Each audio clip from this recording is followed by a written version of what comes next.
All right, welcome to the end. The end of an era. Hogwarts is over. Hogwarts has been destroyed Kind of, in yeah. ruins, It's in ruins. and Voldemort won. Now that's the plot of Harry Potter and the Cursed Child. That's not the plot of this. Much Really? better story. Doesn't the Cursed Child come after Yeah. this? Yes. How does he win? Because there's time travel involved in that disgrace of a play. It's I'm a not kidding. disgrace. There's Oh, like no. there's like there's like there's like 4 or 5 instances of time travel. Hmm. They make like a super time turner in that one. Like It's the so Time bad. Stone kind of It's deal. it's so bad. It's no, not even. It's the worst thing. It's just it's embarrassing, and we might talk about it in maybe a recap thing, because I can go into some detail about why it's so awful. But we won't talk about it here. We won't soil our discussion of Deathly Hallows Part 2, the epic conclusion to the Harry Potter saga and the films in general. This is the 8th film. That's true. They split the 7th book into 2 movies, and you know what? I think it's a pretty satisfying end to the story. I think it's pretty good. That's actually my words exactly. I was gonna say it's pretty good. Yeah, It's pretty I good. don't. It's I'm not. I've never been as wowed by this one as I have been previous films, but like the previous film in particular. But Right. I will say, there are 2 scenes that always still like get me like a lot. Gives you So chills. chills and tears, definitely still. You So they talking? do a really good job with that.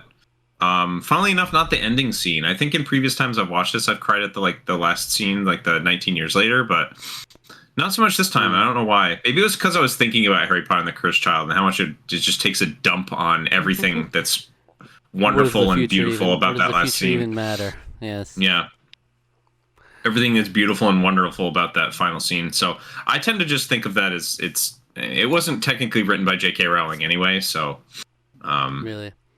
So yeah, wasn't there a book for it? it was like the play script basically. You could buy that. Oh. So They've she didn't since have anything altered to it do with it? around, and so she is given story credit. But it was written technically by Jack Thorne and some other guy. I don't remember his name.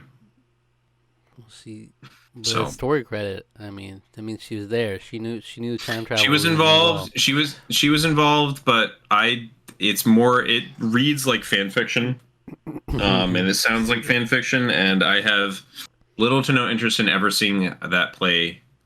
Now that it's on Broadway, I have basically no interest whatsoever. It's kind of a disgrace to That's our everything next that I review. All love. right. It sounds like that No. sounds like a good review for us. If they film it, I'll watch it that way. I mean, I refuse to pay big bucks to go Like a see it. Disney Absolutely Plus not.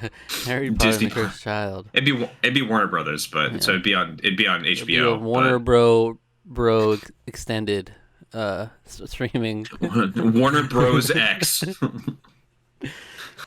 So That sounds like a different website. Anyway, let's actually talk about the movie. yeah. Okay, so Um, what I didn't like, something that didn't like about it were the fact, like, there's like little moments in there that feel like they're kind of out of left field, and like they should have more gravity than they actually felt in the movie. Like the whole grip hook betrayal moment, like it feels like it's out of left field to me because he was like barely present in the other movies, and it's like suddenly presented as like, oh my god, how could he do this? It's supposed to be a big shock, and then really, I don't really think it is. I think it's played pretty much how you would expect. Like you already kind of get the idea that he's not the most trustworthy individual. I don't think it was played as that big of a shock, to be perfectly honest. I think the movie played it as much of a betrayal as it is, where he's just like, yeah, I'm done. I'm getting out. This is like I told you I'd get you this in, but I'm not big getting out. extreme And then push so he up on leaves. his face though, and he's like, yeah, he says that line, and Yeah. then I find it funny how there's so much just death that happens in that Yeah. place. and he's just murdered like not like 5 minutes later. He's dead. So it's just interesting how they threw us right into that, and like Harry was talking to him about the sword and everything. I just didn't like. I didn't find that to be very. I wasn't very interested in that part of the movie. And then the other part, What, the Shell Cottage stuff? yeah, like the grip hook stuff. You know.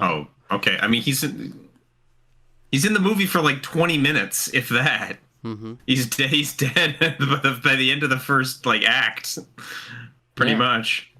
Like It's not funny even to the end me. of. I mean, But what I hate is the Ron and Hermione kiss. why do you hate that? What do you mean? I didn't like how it was done. I really didn't. Even in my petty, even as a petty Hermione shipper, I even trying to take that aside. It was like, okay, it felt really corny. The kiss was just that felt out of left field too in that moment. No, do you want to know how it was done in the book? It's much worse in the book. Mm-hmm. Like, I actually don't really like it in the book. I think it's really stupid. I mean, so an aspect of Hermione that is not in the movies is she is very on board for house elf rights. She's like a house elf rights activist. Okay. And she forms SPEW Spew, as it's called, as Ron likes to make fun of it, the Society for the Protection of Elfish Welfare. Okay. And so she's very much on board for like giving house elves rights, should they so desire. And it's kind of wild because like she's like she tries to get like Dobby and Winky, and well, no, Winky's not involved at that point. Winky's gone at that point. She tries to get Dobby and other. I think there's another elf besides Creature. There's other elves and stuff in like the Hogwarts kitchens and stuff that she tries to get involved. Well, maybe she tries to get Winky involved because Winky, I think, becomes a Hogwarts elf in that too. Winky is Barty Crouch Senior's house elf, who's not in the movie, the fourth movie. Basically, what happens is that like they go to the Chamber of Secrets, they get the stuff. Harry meets them back out, and he sees them carrying that stuff, and they're like, because they originally didn't tell him that they were going there, and he meets back up with them, and is like, what is that? And you're like, well, we went down to the Chamber of Secrets, and we need Basilisk fangs because we got to destroy it somehow, the Horcruxes somehow. So Ron like was just like, yeah, I came up with the idea, and we did that. So, and then he makes this comment like we gotta warn the house elves, we gotta tell the house elves in the kitchens that like everything's going on.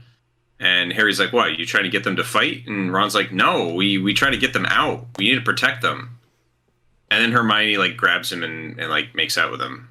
I like that. That's how it happens in the book.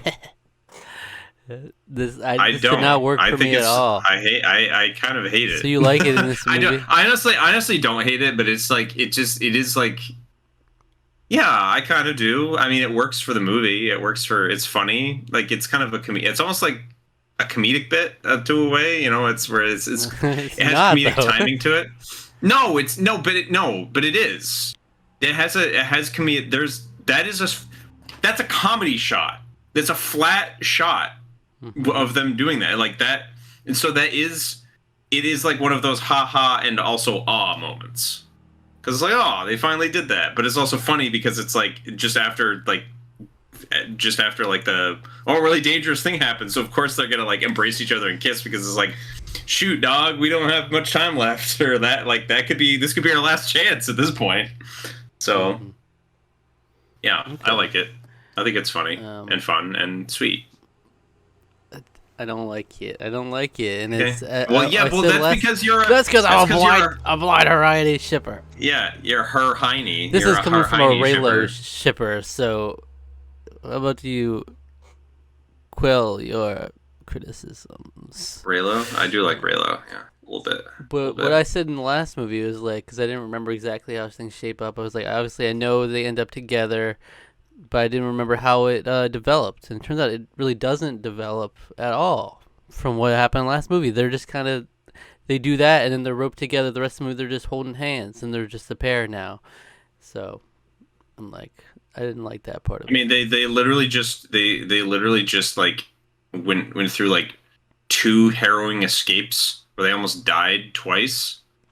So I feel like when It's your not. life is on the is becoming more and more dangerously on the line, I think you're gonna start forgiving people a little bit more quickly. And then also Ron proving his competency once more. Right. Ron's kind of got his Wait. act together here, and that's women like that. Competent men are. Yeah, but you can't compare her to the chosen one. It's just if we're going for Harry competent already men. has a girlfriend.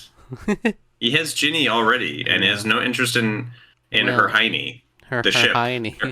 Her hiney, the ship, your ship. Yeah. Uh, And so it's a sad state of that ship. It's down at the bottom of the ocean.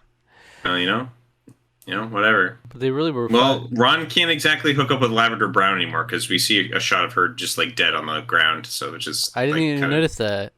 Wow. yeah, yep. I saw the shot of her standing there. I noticed her there, but didn't Yeah, see no, that. she was dead. There was a shot of her dead when they were running past everything. Just Yeah. the freaking carnage of it all. By the way, they were fucking shit up with that dragon in the beginning. I tell you what. They just came out fucking up everything, and they did not give a fuck. It's Because, like, this is the end of the world type shit. Who yeah, cares? I get yeah. it. That and they also like they were kind of torturing that dragon to make it a guard Yeah, it's dragon. true. So They got him out of kind of there. messed up. So, Yeah, but it that was poor like, thing geez, probably it's hadn't probably flown, killing and things, though, on the way, though. It's destroying buildings, and I mean that thing just looked like it just wanted to get out and fly for the first time in like years, yeah. probably almost its whole life. Come to think of it. So Um, yeah. there was one shot where the camera was going around the three of them. Oh, I love that shot. It was making Yeah. me sick. I was getting motion sickness. I was. We're not on the same wavelength here. I didn't like Oh, that I thought shot. I love that. Oh, I love that shot. I really like that a lot. Yeah, but I can understand. I can understand why that. Yeah, that might do that though. It is a It's lot. like, stop, To sort just of, stop.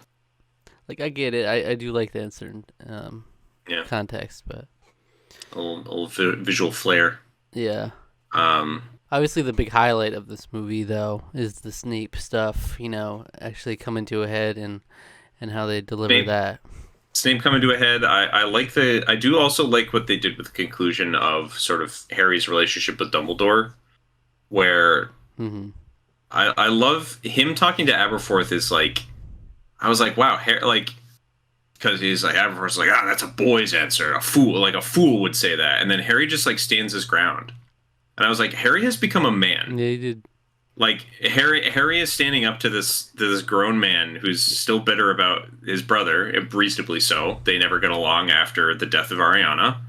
And yeah, and it's just like I love Harry's resolve. He's just like, look, it's like I don't really care what happened with your brother. I trust the man that I knew. I might not have known him. He was private, but I trust him. And yeah, I mean, I think that's just like it's like Harry is a man. And you can see Like, that he is. through this whole movie too. He's taking Yeah. no one's shit. he's Yeah. he's confronting Snape and there's a lot of moments of that in this movie where he's just everybody shut the fuck up. Like I'm just doing my thing. I'm the chosen one doing my chosen one shit. Like just we gotta get I this mean, done. I also really like the memory scene, the pensieve scene. Hmm. Which, by the way, fun fact about the pensieve. This is something that I don't remember if I mentioned this earlier, but apparently, according to lore, Hogwarts Castle was built around the pensieve. Hmm. That's Okay. that's apparently which is interesting. So the founders found that ground. They found the pensieve, and the castle was built around it. Hmm. So, just like it's kind of neat. It does feel like it's like one of those like ancient sort of like it's a mystical object type thing, where it does feel very like almost Arthurian in a way, where it's like a thing that shows memories or a thing that can hold memories. Like it does seem very like Right. very interesting in that sort of way. But the memory scenes in this are just like, man, they freaking nailed the recontextualization of the using old scenes from previous movies. Oh man, I using like old musical cues and stuff from the previous from Half Blood Prince, which again I talked about. That's a score that I really like a lot. I'm very fond of, and using that sort of Dumbledore's theme in that.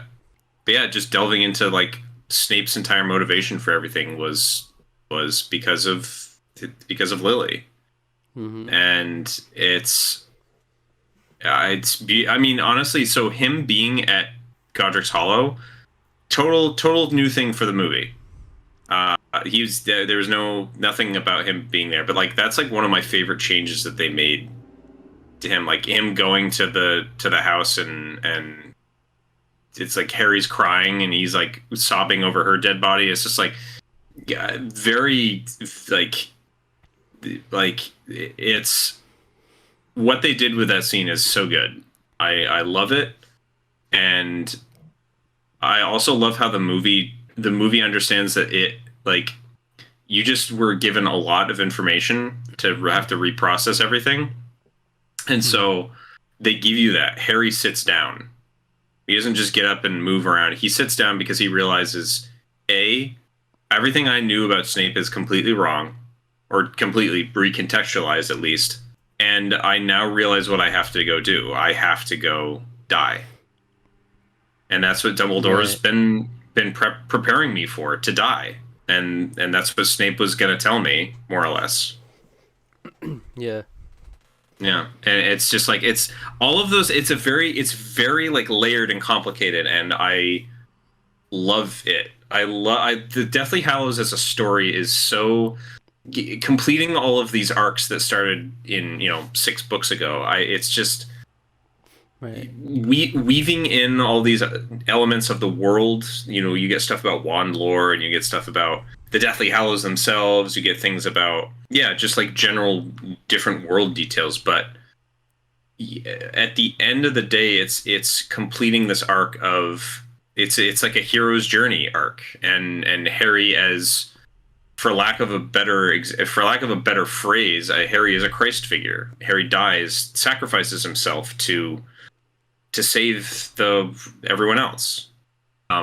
It's a it's the that's what it is in figure. It's like Gandalf before him, using that sort of model of the heroic figure that dies for the sake of everyone else. Yeah. And it's just a great I've it's just great. I've always loved it, and wrapping it back around to this stuff all happened. His scar is not just a connection; it is like literally a piece of Voldemort's soul is attached to him. So he has to die in order for Voldemort to die. So Right. yeah, Yeah. I mean, the Snape of it all, and the that Snape of it. element. Those are the definite things you'll remember from this movie. Whereas, like a lot of it, I feel like is kind of a safe, nice resolution. It's nothing crazy. That's definitely the standout that will set this movie apart. And like Mm. obviously, it's a lot of like every movie leads up to this. Snape has always been the guy that clearly seems like he's up to no good. He's dressed to look that way. He's supposed to be like, he's you're a little on edge about him, and then even in the later movies, you're not sure is he good or bad, what's really going on here, and then this really recontextualizes everything, and it's well done. Yeah, yeah. I really like it a lot because it's like, and again, I mean, there's Snape is a complicated character, and that's I think why I like him so much, because it's like, yeah, I mean, he's kind of a dick. Like when you think about it, it's like he's bullying children because he's mad because the person that he loved ended up marrying someone else. Hmm. It's like when you look at it like that, it's just like, wow, that's like what a loser. But it's like, can you actually? But think about that for like a little bit. It's like, can you think about how painful that must be that the person that you loved like dearly, so very dearly and passionately, ended up marrying somebody who bullied you, Right. and then you have to, and then this person who has been thrust into the one of the most important people, period, in order to stop Voldemort, is somebody who looks exactly like this person that bullied you for so long. Mm-hmm. And it's like, well, Snape's an adult. He should be able to get over that. And it's like, well, okay, but people aren't not that He's simple. got issues. Yeah, he does Yeah, have issues, yeah. but it's People alright. people aren't that emotions. People aren't that like easy to just like, oh, just get over it. And it's like, okay, but like it is clear that he does strangely care about Harry, despite taking it Mm-hmm. out on him and taking his frustrations out on him throughout the course of the last Yeah, bits of the story. So yeah. So aside from that, there was a nice moment where Ginny, whenever Ginny comes in and sees Harry, she's completely stuck. She just gets frozen. That's like I feel like that's every yeah, scene I've seen Ginny come in. She's just like, yeah, she's just like Harry. and then does not care about does not care to see Ron. And they had a nice Yeah, I little. like how Ron like, but blimey, I haven't seen her in 6 months, and she. Seamus is like, he's like Ron Yeah, was you are like, the chosen. he's my brother. I'm her brother, and Seamus is like, got lots of those. Only one Harry. Yeah. I also like the. I also really love Shut when up, Harry Seamus. comes back in, and he's like, all right, we're looking for something. Uh, it's like we're looking for something, and I know it's not much to go. It's like we're looking for something related to Ravenclaw. And we don't know where it is or what it Hmm. is. It's like I know it's not a lot to go on. No, that's nothing to go on. That's he's just straight up like, Yeah. no, that's literally nothing. We have nothing to go. Hmm. And then Um, and then Luna was taking none of his shit either. He kept trying to cut her off as he's running up there. yeah, Listen to me, Harry Potter. yeah. She just screams at him, and it's So, great. Yeah, also, this random little thing that comes up where Neville's is mad about. I'm mad about Luna. I like how that springs up in this movie. And doesn't end up marrying her though. He marries Hannah Abbott. oh, So, oh really? yep, yep. What does Luna do? I can't remember who she gets married to. I don't know. She takes over the Quibbler for her father, I think. Wait, where do you find this out? Where did this is it in the book or Ancillary another? Potter. No, it's Pottermore. It's ancillary materials. Hmm, So interesting. But yeah, he has a little moment, and then he ultimately has the Neville kind of springs back up in this movie. I feel like he wasn't present in the last one, was he? Half-Blood Prince, they sort of gave him a little bit more of a backseat in that one, because he just like sort of shows up at the Slug Club party as like a waiter. Mm, yeah, um, but he yeah, comes in I mean he and does. then he gets that hero moment at the end. It's very much like Dragon Ball Z. Yajirobe comes and cuts off the tail of Good Yeah, Day it's Vegeta. but it's oh yeah, that is what happens. But it's cool because I don't know, Neville has like the biggest glow up of anyone in throughout Mm, the whole series, I think, and it's just like great seeing his progression, and he's like, yeah. he really comes into his own here. I mean, he gets multiple scenes where it's just him too. Like there's like him on the bridge blowing up the bridge with Seamus, and it's Mm, like him she called really getting. close. Yeah, I was real close. She called really I was close. really close. Almost. But they killed a lot of people by doing that. Yeah, So, so he they did that. they killed like probably like a couple hundred people doing that. So, good That's on them like, for that. does he have the highest like death count of any character in Harry Potter? Maybe so. Maybe so. I mean, at least Loki. in the movie, he certainly does. There's no bridge collapse from what I remember in the book. Hmm. So, um, Oh, interesting. Interesting. they do have I love McGonagall's like all the McGonagall bits in this are I love her in general. Like all her stuff is really good. She makes Snape fly away and she He activates does it. He flies the away real statue quick. she activates the statues, the Hogwarts statue to protect the school. Yeah, I don't know. She's just great, and like she and Harry like have a rapport where she's like, it's good, good to see you, Hmm. and I'll give you all the time you need. What do you need? What do you need for us to do? And it's just like, yeah, good I mean, old she's a real one. professor. She's up there She is a with real one. Hagrid as being the real ones out there. Yeah, yeah. Hagrid gets nice moments in this too, I because like he's that. been, you know, he's a lot less of him now. I mean, especially because like they're again they have to spend more time on the characters now that they're adults. They Yeah. typically they do spend less time with Hagrid as the books progress. They're not as small children anymore, and they but they it's nice to see him get more, like, I would say enough time for it to feel like very heartwarming when, especially at the end when he gives Harry a hug. Like I was just like, ugh, Hagrid. I wish we had spent love that more man. time with that though. I wish it Yeah. was a little more of a goodbye, because it was like one hug and it was like, Harry, all right, I'm out.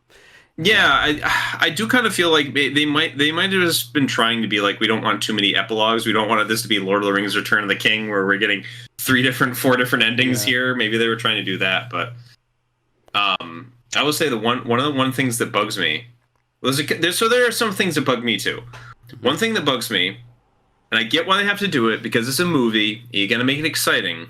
Harry and Voldemort's duel in the book is almost non-existent. It's kind of Harry more or less uses talk no jutsu and basically just berates him. Okay. And because none of Voldemort's spells work against him. He sacrificed himself for everyone, and he can no longer die to Voldemort. He's the master of the Elder Wand. The wand doesn't respond to him, and so Harry more or less kind of just talks down to him and berates him, and then Voldemort kills himself with his own Avada Kedavra spell. Jeez. Basically, He makes him kill himself. He yeah, bullies him so hard pretty that he much. kills himself. The spell rebounds off him again, or rebounds off Harry again, Oh, okay. and it kills Voldemort. Okay, that's not how I was imagining it. Oh no, you think Avada Kedavra. No. It hits Harry and then it bounces back at him. Okay. Yeah, and I then, would like and then that. Harry's expelling. It's because it's this epic shown in front of everyone. It's just like him, Harry, and Voldemort in the Great Hall at Hogwarts, and Harry is basically just giving this speech as to why you'll never. Basically, it's why you'll never win. You don't. You've always underestimated love, and he goes on this whole speech about why he'll never win, and why it's basically it's over. The Elder Wand doesn't belong to you. Right. So I think that would have been better. Yeah. It's not the most exciting climax, but it's the one that's the most appropriate for the book, and it feels just right. But it's not the most exciting. It's more exciting for them to fly around the castle and fight and do a big wizard duel. I guess, but I was for the end of it, I was kind of like, I'll take it or leave it. It didn't really do much for me, but I think that would have stood out more to me. Yeah. I mean, that's one of the reasons why I like the ending so much of the book. I think it's kind of a wonderful. They've had a bunch of epic final duels, where this one is very much more like Voldemort is on his last legs here, and he's just desperate, and he can't win. He can't win now that all of his safety guards, everything has been all in vain, and Harry died for everyone there. Harry died for the entire school, basically. So back to when I really did like the part where Harry confronted Snape. I thought that was fun, and then when how dare you stand where he stood? Yeah. Yeah. He's passionate, he's passionate. Yeah. Harry just comes in, he's like, I'm not holding anything back in this movie. And then he flies out real quick, and then you have this thing where Voldemort's talking to everybody, telling them to bring me Harry, and this little brat from Slytherin's really someone grab him. It just not a single thing happened. They were Pansy Parkinson. Yeah. She's a real pansy, huh? Yeah, apparently so. She is. McGonagall sent them all to the dungeon. Sent them every single one. The Slytherin, you can't trust any single one of them. But they're all supposed to be out of bed, you blithering idiots. Yeah. But Phillips, this is a good time. Escort the Slytherins out. Where do you want me to put them? I think the dungeons will do. And I like how everyone just applauds. Yeah, it was everyone else applauds. Yeah. The basket of deplorables is what that's what the Slytherin are. And I like how there was for such a dramatic decision, everybody just kind of went peacefully with it. No one even none of these Slytherin brats really put up a fuss about it. They're just okay, we can escort her to the dungeon, I guess. So yeah, in the book there was more of them that were involved. If memory serves, there were a bunch of them that were quick, grab him, and then and then like a bunch of like the other students like just like stopped them, and they were like, no, more or less. And it was like, so there was like a little bit more.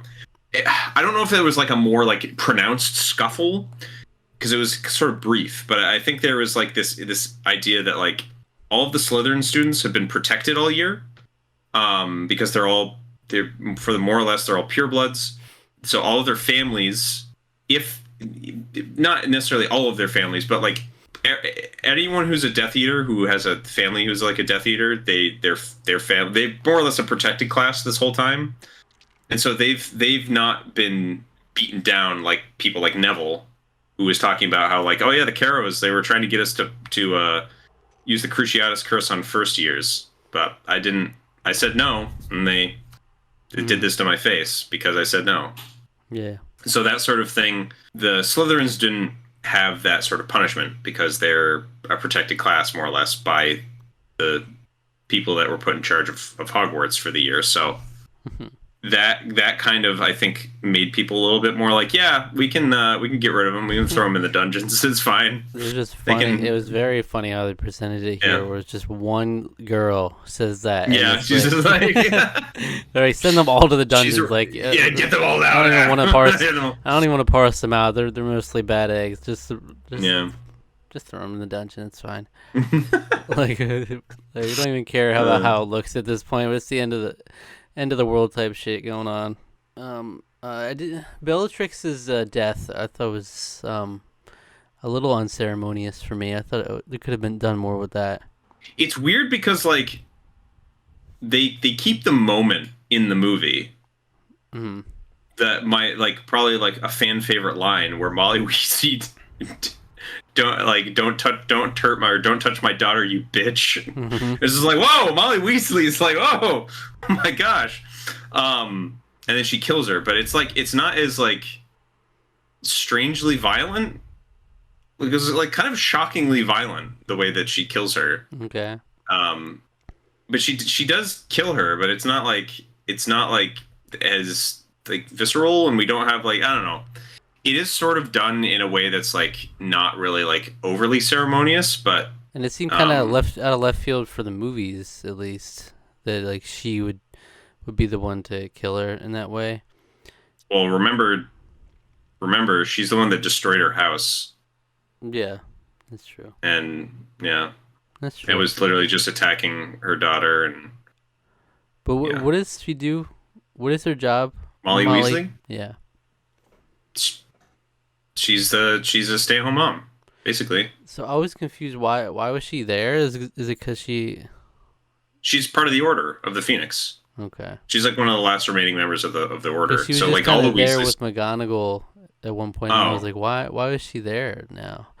And yeah, I'm not sure why she was there in that moment, other than I guess just to give McGonagall somebody to say that line to.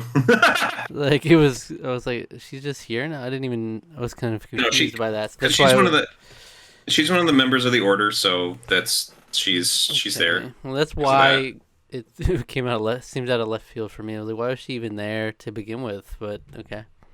Yeah, no, she's a member of the Order of the Phoenix. That's why all the other members were there too. The other Weasleys, Remus and Tonks, and everyone else. Yeah.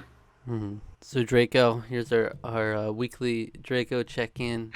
Our weekly Draco check-in. Still showed some bitch qualities yet again. Gets Expelliarmus by Hermione and runs off like real quick.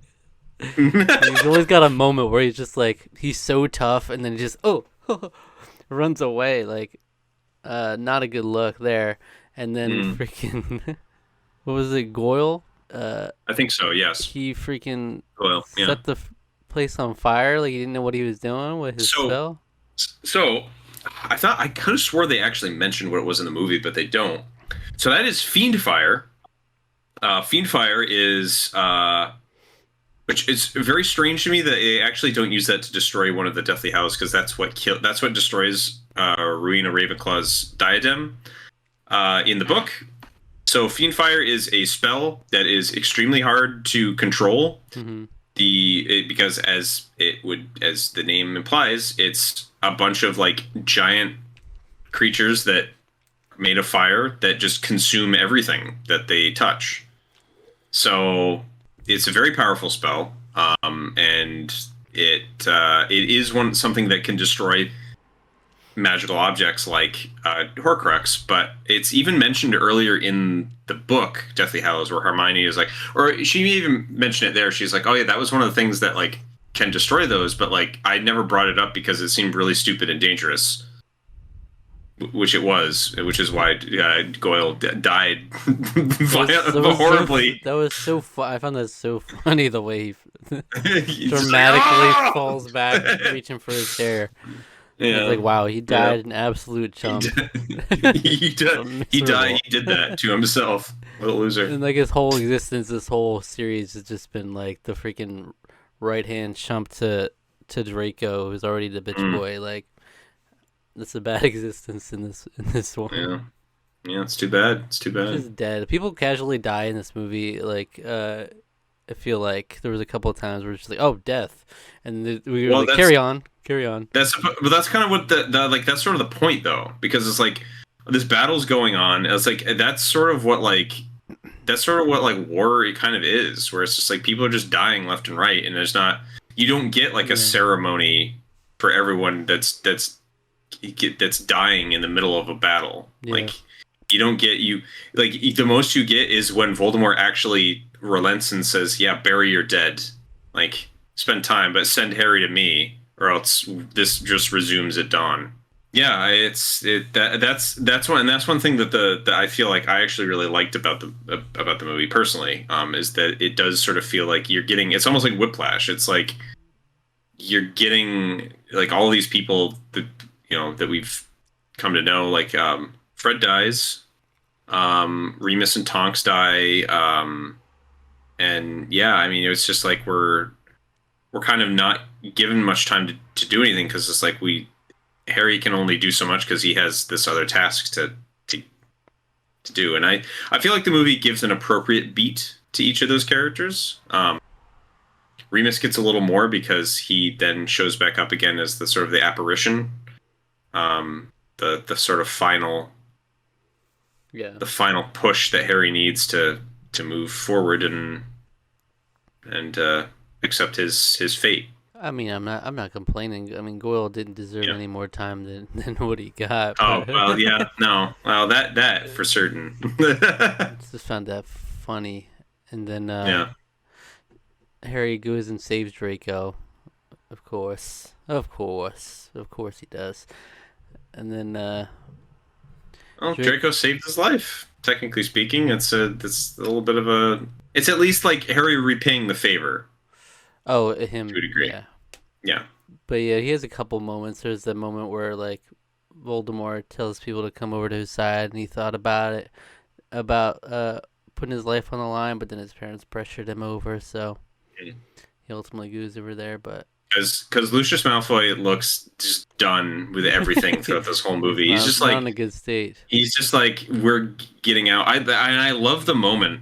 I love the Narcissus Malfoy's moment, because that's the same thing in the book too, where she goes down and she's like checking basically that he's dead or alive or whatever, and she is Draco safe, and so he like makes kind of a small nod that no one but her could see, and then she lies. So it's great. I love that. Like of all of the Malfoys, Narcissa Malfoy is the one that's always been the most like, you just kind of feel a little bit bad for her. Because it's like she's still like, and I feel like that's almost a little bit of J.K. Rowling's sympathy for her as like a mother sort of figure, where it's like she just wants to. She really didn't like come into play a lot more until Half-Blood Prince, and like at that point it was the sympathy of her as a mother wanting to protect her son, and I think that's like. Really all she's boiled down to, but like there's an element of that's universal that people can understand. So I something that I've appreciated about that little bit.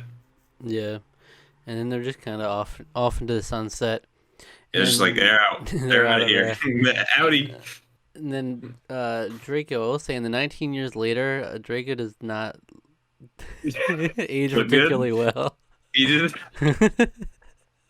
Bitch boy to the end. I mean, absolutely. Get fucked. he's got like a beard. He's got like a goatee. You know, he looks like me a little bit. You It's not a good know, look. I mean, we it's saw him not a good pass look. by. I almost expect him Looking to like me have. is. No. I almost saw when they passed by, Harry was gonna like they were gonna have a straight up like moment to like, give me a hug, old buddy. But No, yeah, no, nothing quite like that. No, no. but So he's got happiness though, so I don't know, but I think he's been consistently bitch boy every movie, and then I think there you go, he went bitch out boy the to way he the came end. in. Yeah. That's what you get. So another scene that another nitpick that I have. Mm-hmm. And in my mind, Harry repairs his wand. Remember how Harry's wand broke in the last movie? So that was Yes. played up a lot more in the book because Harry had to like be using other people's wands the whole time, Mm. and so that doesn't come into effect a ton here, um, because because it just doesn't. But Harry uses the Elder Wand to repair his wand, which is something that normally can't happen. You can't just repair wands when they're broken. They're like they have to be like expertly repaired by like a wand maker, more or less, in order to, or you just need a new wand in general, because that typically doesn't work that way. But the Elder Wand's pretty special. It's a very powerful object, so he uses it to repair his wand before he does not destroy it. By the way, he doesn't destroy it. I mean, that's fine. I actually kind of like that he does that, but he breaks it before he fixes his wand. We need to see him fix his wand. Yeah. So that kind of bothers me a little bit. But in the book, basically, he goes up into Dumbledore's office because the way the before the time skip, he basically ends by going to Dumbledore's office. I think there's a portrait of Snape that has appeared there. And he basically tells Dumbledore that like, yeah, he was able to do everything. The portrait of Dumbledore that's there. And tells him like basically, yeah, we succeeded. I might have the Elder Wand now, but like he repairs his wand. He's like, my wand's fine. I don't need the Elder Wand. I'm gonna go bury it in the Forbidden Forest, where a place I'm gonna tell nobody, and it will stay there forever. Okay. Instead, here he breaks it and throws it off a cliff, which I guess is basically the same thing. Same thing. To a little bit more dramatic, but Though I wished, I thought it would be so funny if you tried to break it and it wouldn't break. Like, it wouldn't break. Shoot, no, that's too bad. And then he could just kind of chuck it or something. I would like that. That would have been like the One Ring, though. You know, you just start throwing that around, you're losing that. People are going to find it eventually. It wants to be found.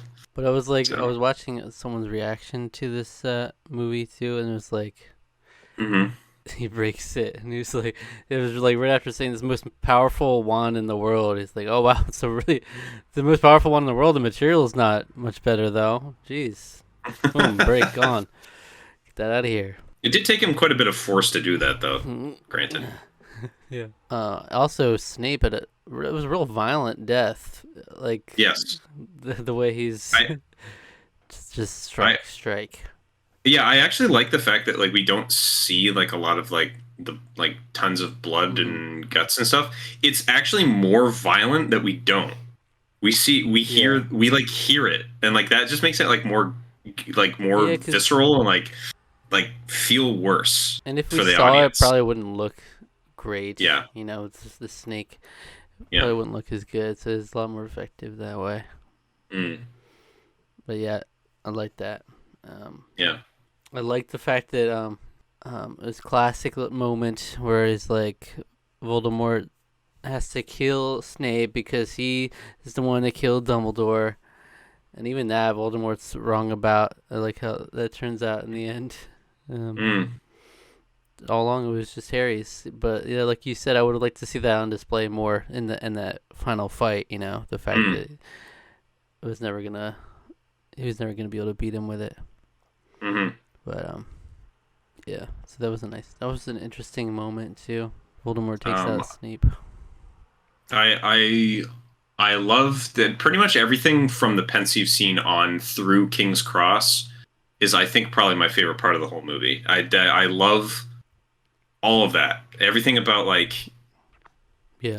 Harry having to like come to the realization that he has to die, and like accepting that, and like admitting it to Ron and Hermione, and then having to like make the long walk through into the Forbidden Forest. But beforehand, the scene where he meets the shades, the shadows of everyone who came, his mom and dad, Sirius and Lupin, Hmm. basically all his parental figures through his whole life. I love all of that. So Harry has ultimately become the master of death, but quote unquote, he owns all three of the Deathly Hallows. But Hmm. that being said, he still has to die. It's almost like the sort of there's sort of like a I don't know if it's necessarily an irony, but there's a poetry to it. Yeah. That's really kind of wonderful. And yeah, I love that. And then the whole King's Cross scene is just like I loved it in the book. It was strange and weird, Hmm. and I yeah, I like weird sort of Dumbledore. like Dumbledore's looking ethereal sort holy. of yeah, Dumbledore Dumbledore hanging out just Hmm. Kings. Where are we? I don't really know, but it looks like we're at a train station. Yeah. This is a King's Cross station in London, and yeah, all that stuff is great. I remember seeing this movie in 3D. I remember that scene in particular was like Oh. really popped in 3D. Oh. Yeah, Interesting. yeah. I thought it was funny how, I mean, Voldemort got absolutely clowned just on publicly. Just, like the biggest like celebration that Harry's dead. Dude could have just checked like at any point for himself, but he's just like, oh yes, and they're laughing and really rubbing it in and Oh, just that's actually a fun thing is his laugh that that his laugh in every different dub yeah. is extremely funny. I Hmm. highly recommend that you look that up because it's Okay. very funny. I love him in that whole scene where he's coming and gloating He got and absolutely like clowned. Is the worst. yeah, I love it. I The worst love it. way. I like especially with like when Neville's like, yeah, no, I'm gonna say something, and then he like he's because he's in mid like kind of joking around, and then he's like cut off. He does that like weird thing with his hand. I was like, I love that. I love that like over like the like where he has to like sort of like re-steel himself and just be like, say it. Like, fine, go ahead. Yeah, yeah. Say your piece. I love that. I like that's just such a fun acting decision. I love everything that Ray Fiennes did with that character. I think he did great. Hmm. So But imagine like Harry Potter's waiting for this big reveal. He's late, walled up there, and Neville could have gotten his ass killed right before it too. If Voldemort had a little less patience there. yeah, Harry Potter's waiting for the big moment, and it's like, oh, yeah. Neville died. Now's my cue. Yo, shoot! No, wait. Neville was the other boy that could have been chosen as the prophecy. Oh yeah, that's something that they don't explain in the books. What? So technically speaking, Neville could have been the chosen one should Voldemort have decided differently as to who to choose. Okay. So basically, the prophecy in whole described that a someone born before a certain date. I think it was based on a moon phase or something. Um, is and born to an enemy, a sworn enemy who has betrayed you, or who has not betrayed you, but like an enemy of you who has crossed you a certain number of times. And technically, Neville's parents could have been seen by Voldemort as that person, a child born at this period of time. So the Longbottoms could have been that, but the fact that Voldemort chose Harry made him ultimately the who the prophecy is about. Um, Okay. so Interesting. it's Well, kind of interesting because it adds an extra level of poetry. The fact that Neville is the one that kills Nagini is like right. the other potential may have been the chosen one, and it may be a different reality or a different universe if Voldemort had weighed his options differently. Is the one that also gets a final blow and is a hero as well. So Yeah, that's cool. I wrote in my notes like is Neville the goat? I mean, if he didn't come in in that moment, like Much. so Yeah. much, so much would have been so much worse. You Yeah. got Ron and Hermione just about to freaking. They were just accepting death at that point, and then Harry would have been screwed in that fight. It's just a big Yeah. moment. And then the ending, I thought before the time jump, I thought the ending was kind of like lackluster. I was like, all right, It's a they're on little, yeah. I felt that watching it this time again too. I felt like it was a little strange. because it's just kind of like Um, it's not really much. Like just have a little bit about the wand, they, and then and then they just sort of stand there and they stare off towards. They don't even stare towards the castle, which you would expect, right? You'd think they'd look back at the castle, but instead they're like looking off to the future. I guess I don't even know. yes, yes, It's very head. odd. It's very strange. I kind of agree with you. I love the musical score. I love that, but it does feel very like felt a little like huh what. And Mhm. then bringing back that John Williams theme, like that's normally I think what gets me choked up. I think because I was thinking about Harry Potter and the Cursed Child and how much it takes such a dump on everything in the 19 years later. The whole legacy. I wasn't getting emotionally. I wasn't as emotionally Mm. compromised, I guess you could say. But Mm. that John Williams music, I like. That's the ending theme is just, it's so beautiful. I love. It's the most Harry. But they brought back his particular cues too, like the same sort of instrumentation and everything of the theme in Hogwarts, and then that ending scene at the train See at the platform 9 3/4. 19 years later. Mm, What a number. And then it's yeah, Albus Severus Potter. it's an unfortunate name, but you know, mm, really, what can you do? At the end of the day, it's like, well, And then yeah, they had a little bit about like I don't want to be a Slytherin.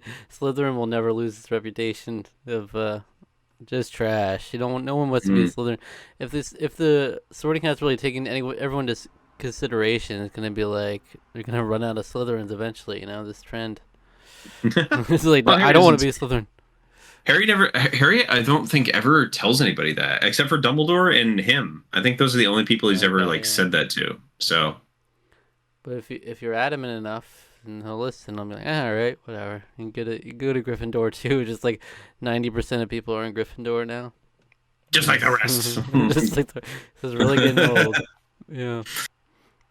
I thought the ending was okay. It was only mildly triggering for me because we just have to see the couples I did not want to see together in the end, and it's beautiful. And they're just so happy. They're just so So happy dang about it. happy. Yeah. So like if they didn't do the jump, I could have been in my head like, oh, maybe it doesn't work out. Then they go back together.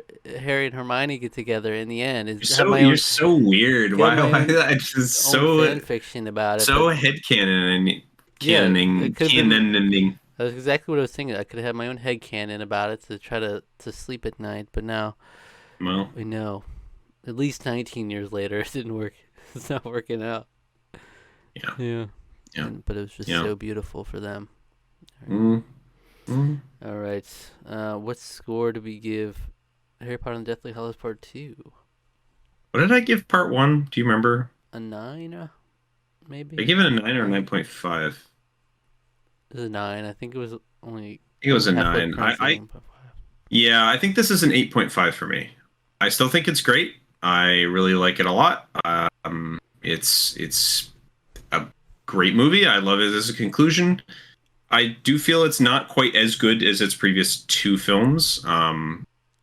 But as a whole, these two movies together are a great final product, I think. Mm-hmm. And they finished the films out strong. They don't totally drop the ball. There's some odd decisions, but I really love the addition of Snape at the Godric's Hollow scene in the memories. Snape is like a huge highlight of this movie, just in general, as well as everything. Honestly, Daniel Radcliffe kills it in this movie. I think he just is excellent. Totally owns the fact that he's the lead in this film, and Mm-hmm. yeah, For sure. I give it 8. Okay? okay, An 8 out of okay, 10. Snape carries this movie. I feel like Snape is the yeah, essential if they didn't have that to pull it all together, it would not be as much of a standout for me. Yeah. But even One of it is still, memorable. I agree, but I felt like a lot of it was just okay. I felt like in the beginning, the words I was thinking of was pretty good. That's how I felt. It was pretty good. yeah. It's one of those endings, more or less. It's kind of like a safe.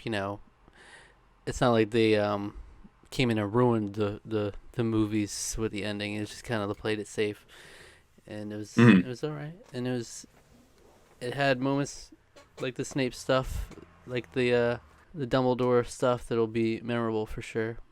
Mhm. But it doesn't stand out to, or it doesn't stand up to most of the movies for me, honestly. Because I give a lot of 8.5s and a 9. Mhm. So even with the good stuff, it's on the bottom end for Harry Potter's for me. But that's pretty darn good. I mean, this Harry Yeah. Potter is This delivered is it's pretty consistent. yeah, it's a great film series, man. Like it's always been highly. I've always held it in very high regard, despite my gripes. I feel like now, especially now that I'm older and can look at it a little bit less jaded, as Mm-hmm. a book reader. I definitely enjoy these films a lot more for what they give, that they provide. And yeah, I think I kind of agree with you that I would put it on maybe the lower echelon of the movies, but I still think it's a fine conclusion to this Yeah, franchise. and that's okay because not it's not often that it'll end on like the best note possible. Like most movie series don't end with the best. Like Mm, all I want when I see especially a series this long with this much history to it, I just want it to end in a at least satisfying and not damaging way. right, like right, that's why Game of Thrones hurts so much. yeah, That's what you yeah, just can't drop the ball. yeah, So if you want to go for the safer, more serviceable option, then so be it. All right, yeah. so that's the Tarqaron score, 8.25, and so we're gonna have like a 1 week break, and then we'll be into Fantastic Beasts, the trilogy. That's right, that's right. So Got to order the Blu-rays. I don't own any of these films. I don't think so. that'll be interesting because I didn't most of these, or I had seen all of these, but I didn't Mm, remember a lot of the main. Like it was pretty much watching it fresh for the most part, except for major plot points. But the Fantastic Beasts, I know nothing about them, yeah, so I don't yeah. know It's what gonna to be a expect. wild frontier. I've only seen them. I think the first part I've seen twice. I want to say the rest of them I've only seen once. So it's going to be interesting. Most of the Harry Potter films I've seen many times. Earlier films, especially, I've seen probably like close to 10 times. Half-Blood Prince I saw 4 times in theaters. Deathly Hallows Part One I saw like 3 times in theaters, but Part Two I think I only saw twice in theaters and then once since then. So I've only seen that one like maybe 3 times total. So well, Hmm. four now. So going into Fantastic Beasts, very few times I've seen them. So Yeah, but yeah, we're on be the interesting. final stretch here. We're also gonna throw in at the end of Fantastic Beasts the Return to Hogwarts special, so They are, and neither of us have seen that. So we'll be able yeah, to end. Uh, I mean that's like seemingly a special about reflecting on the series and stuff. So we'll yeah, be able to go back into the world of Hogwarts and look at everything again, and then we'll have a video wrapping it all up. I'm sure. mm. Stay tuned for that. Just a couple weeks from now. Fantastic Beasts. Thank you Good for stuff. Good watching. stuff. Thank you for watching. Yeah. If you enjoyed this video, why don't you go check out our review of Shrek, Okay. the first Yeah. You Shrek. get some magic. Get Get a little yourself bit of started magic on in there. another movie series we did. Yeah. Just as Had a iconic lot of and fun. just as consistent. You can't Just as knock it. no, that's not quite true, but I'm interested. We gotta compare like what's the average score of each of our movie series. I'm sure Harry Potter is the highest, uh, but Godfather. oh, Godfather. Godfather, I think will be higher. Yeah, it probably has to be right. Yeah. Yeah. It has to be because the only one was part three that had anything lower. So Yeah. yeah, I'll be interested to compare that. Yeah. For sure. But Yeah, thank you for watching. Subscribe to the channel if you enjoyed. Like the video, leave a comment, and we'll be sure to read it on the next episode of the Tarqaron podcast. Click the link in the description for our social media, and hit that notification bell. All right. Yeah. Woo.